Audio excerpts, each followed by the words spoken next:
This video is made for adult collectors because next weekend is TFCon. There's a panel. I'll be on the panel. We're giving something really cool away at the panel. More information to come later. I forgot I did this last night. I brought everything upstairs and put it down on the table because it was Canada Day yesterday, so I wasn't gonna work. But I put them all here and left, and I completely forgot that I'd stacked every single figure. Prowl's in there somewhere. You can kind of see him. He's just being squished.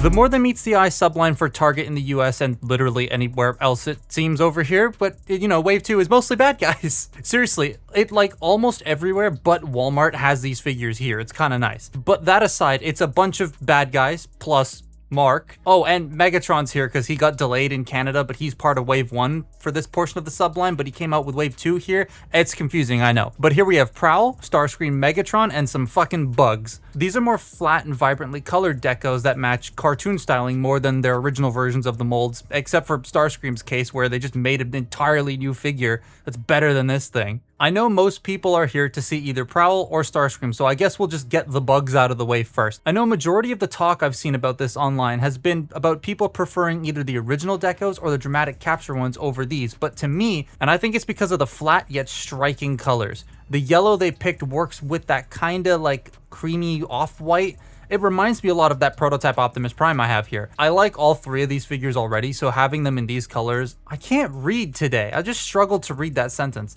I like all three of these figures already, so having them in colors I prefer takes them to the next level. These aren't any different from their original counterparts aside from those colors, but they do feel a little bit more robust. Especially Kickback, who I remember feeling fine, but this, I don't know, to me it feels just a wee bit better, probably because it's not built off of what my friends have been calling pandemic era plastic. But I like these three robots a lot. And over here, it's like 20 bucks cheaper to get the 3-pack over buying each individual one of these at retails, depending on where you get them. But you know, it's nice. Now let's get on to, all right, fine. I want to talk about Prowl, so let's talk about Prowl, the only good guy in this wave. Finally, eh? They put a Prowl in, yes, I know, I'm Canadian, shut up. But yeah, a normal, not dead Prowl with the wrong head. That bugs a lot of people and doesn't really bug me, but like, I get why some people are upset. I honestly didn't notice it until some people started pointing it out to me, and I wouldn't have noticed it otherwise because I never owned the original Prowl. But it's nice, whoa, throat, work. But it's real nice to get a version of this mold that's clean and doesn't have clear parts that like to break like on the older version of this mold. My dad and I share an office, and he's got a phone call in like 4 minutes, and I said he could have the office then because I'll be done recording the audio, but I keep messing it up and it's like 4 minutes till his call. It's so clean. This white is a crisp, stark white and works so well with the light gray and jet black. I also like the blue. I know some people aren't a fan of it, and that's fine, but for me, I seem to like it. And with a bunch of the other Autobots, it's so nice to have him standing there. Took them long enough to put a Prowl out. His gun though is a little bit tight in his hand. It takes a lot of force to press the gun in there, and I don't like that. He also feels nice too. The plastic is very smooth and very sort of tactile. It's a great feeling in the hand. It's just nice to have a proper clean Prowl that isn't 150 bucks or whatever this guy goes for on the aftermarket now. Now. Starscream. This looks great. Honestly, I think he wears the mold the best. I'm a Thundercracker guy usually first, but I think this time Starscream wins on this mold. The nice striking red, the Robin Egg-esque blue, and okay, the gray. My least favorite part of G1 Starscream, but for some reason, I really like it here. I think it's like a touch darker. This is a nice version of this mold, though I am definitely putting the wings on the back because that just, to me, makes the perfect Starscream silhouette. My local comic shop, Comic Alley Toys, not sponsored, the owner collects Seekers, so I wonder what he's gonna think about this thing. I might actually show it to him today, to be honest. But it is so nice. It's got his signature smirk and everything. It looks great. Pairing him off with Megatron, and yep, I think that's perfect. Wait, wrong Megatron. There we go. More than meets the eye Megatron. Now, I haven't actually seen these two side by side yet, so this is the new one, the More Than Meets the Eye Megatron that just came out, well, at least just came out here in Canada. And then here is the 86 Megatron. Oh, the grays are, or not the gray, the black is different. On this Megatron, it's more brown. It's kind of hard to see on camera, but like that's more of a brownish color. Same with the fusion cannon. Like if I put them next to each other there, now you can see it. This one's more of a black, and this one's black with like a little bit of blue in it. It's kind of got a slight blue hue, whereas this is more of like a brown hue. And then obviously you have the chest, and then the biggest thing that a lot of people talk about is the legs. They're very different color-wise. Even on the sides, too, they're very different. Huh. And like the little stripe in the center of the foot is different as well. Obviously, the chest and the head is different. The hands are Also a slightly different color. This one is more brown than this one. I wasn't expecting the brown.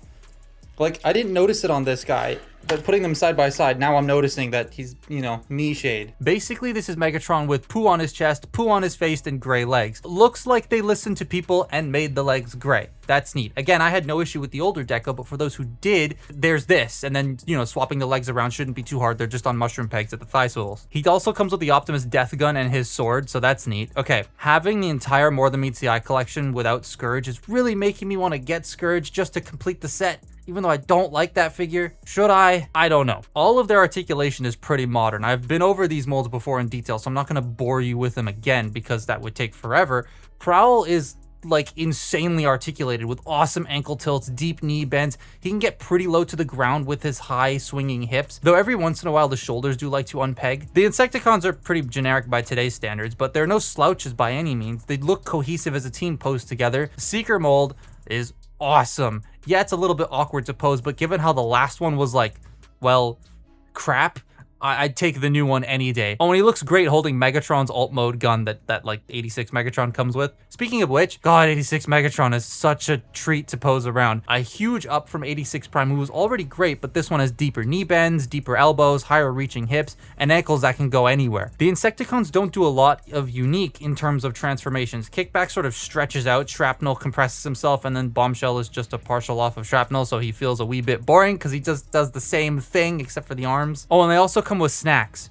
Kickback uses the weapons to form the rest of the body of the bug, and I still think that's really cool, and that's why he's my favorite of the three. Honestly, he was kind of my favorite of the first Legacy wave as well. Prowl's transformation is a much simpler and refined version of the Masterpiece conversion. Getting the legs in place can be a teeny bit of a mess, but like the rest of it is still fun. Then there's this Seeker mold. It is such a treat after the Earthrise one. It's nice to have a Starscream that's intricate yet fun and cleans up pretty damn well. Getting the wings around can be a tiny bit stiff, but otherwise I enjoy everything about this transformation. And then there's Megatron.